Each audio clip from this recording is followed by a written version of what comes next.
zone car officer get someone like you to go to a scene and do your work? The responding officers will respond to the particular location and get permission from a sector supervisor if we're needed. And the sector supervisor calls radio. Radio relays that information to us, and then we arrive. Are there some scenes where it's obvious that crime scene is going to need to go out? Excuse me? Are there some crime scenes that when a zone car officer gets there, it's obvious that we need a crime scene detective to come? Yes. Now, is the procedure any different if there is someone on scene who is deceased and it's plainly obvious that they are deceased? The procedures are still the same. You have to go through a sector supervisor. On those types of scenes, what other personnel might show up? EMS, Detective Bureau, homicide detectives, depending on what kind of crime it is. And if there is a deceased person on scene, does the medical examiner's office show up as well? Yes. Okay. How many types of scenes like that have you been at in your 7 years as a crime scene detective? I couldn't answer that. Would it be more than 10? Yes. More than 25? Yes. Okay. I'd like to turn your attention, please, to September 21st of 2019. Do you remember that day? Yes. Before we get there, do crime scene detectives have, what's the working hours for someone in the crime scene unit? There's 3 shifts, 7 to 3, 3 to 11, and 11 to 7. So, did you have occasion on September 21st of 2019 to be called to any crime scenes? Yes. Where were you called to go? 3616 East 144. What was the nature of that call? 4 dead bodies in a abandoned house on the 3rd floor. And what shift was that? What shift were you on when you I got was on second shift when we got the call. Which are what hours again? 3 p.m. to 11 p.m. Was it in the daylight hours closer to 3 p.m. or was it in the nighttime hours closer to 11 that you went out to this scene? It was at night. Were any other crime scene detectives with you when you went to this scene? Troy Edge. Troy Edge, okay. Is he currently still with the Cleveland Police Department or is he retired? He's retired. So, did you and Detective Edge work this scene together? Yes. So tell us, generally speaking, when you get to a scene where you know there is a deceased person there, what do you do first, generally speaking? Generally, we walk through the scene to determine what's evidence and start placing markers down before we take photos, and then we determine how, in conjunction with the detectives, if it's a homicide, on how he wants to proceed. Now you said put markers down. What do you mean by that? Evidence markers, which are numbered placards, which indicates how we will proceed as far as taking photos and packaging evidence.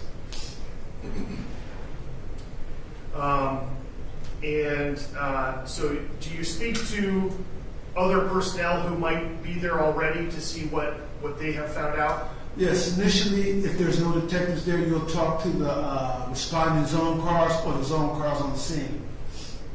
And when we say zone car, what does that mean? Just for the folks Black who and don't white know. police car. I'm sorry? Black and white police car. Each district in Cleveland, is it split up into zones? Yes. And then the police cars that patrol those cars, they would be zone cars, right? Correct. Okay. So let's talk about this scene, September 21st. When you and Detective Edge got there, did you guys speak to anybody to see what you were walking into? Yes. Who'd you talk to? I couldn't tell you exactly. Well, not names, but let me ask, were they the zone car folks? I believe so.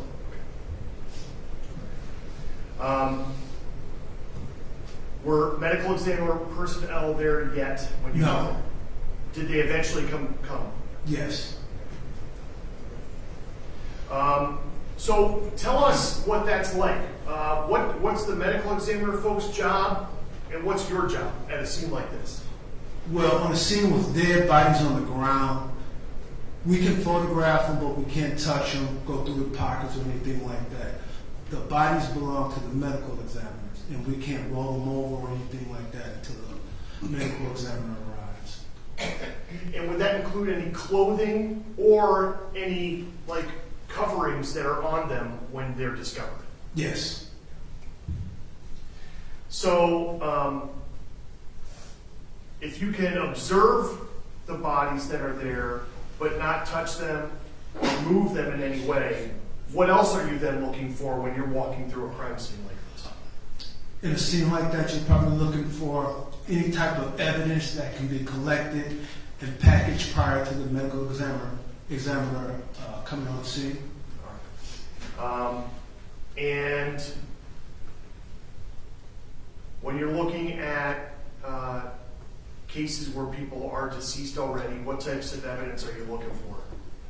Depending on if you can tell what kind of wounds there are, you're looking for if they were stabbed, you're looking for a knife, or if they were shot, you're looking for bullets, spent casings, possibly a gun, blood, things of that nature, cell phones. Okay. So that's what you're looking for in the typical case. Yes. Let's talk about this case. Did you walk through this house yourself before putting placards down? No, me, Detective Edge, and possibly one or two zone car personnel walked through the crime scene. Okay. And what did you see? 4 dead bodies on the 3rd floor. What state were those bodies in? Decomposed. In that room, was there any insect activity that was happening? There were maggots and flies on the bodies, on the floor, on the ceiling. Everywhere? Yes. Does that complicate your job as a crime scene investigator when you're trying to look for and then collect evidence? Yes. Tell us how that complicates things. Well, based on this scene itself, the maggots were sometimes concealing evidence by the degree of maggots. So there might be so many in one spot you might not even see if there's a bullet casing there, or Correct. something like that. Correct. Okay. All right. The bodies, were they recognizable and identifiable by looking at them? No. So looking at one of their faces, you couldn't tell who they were? No.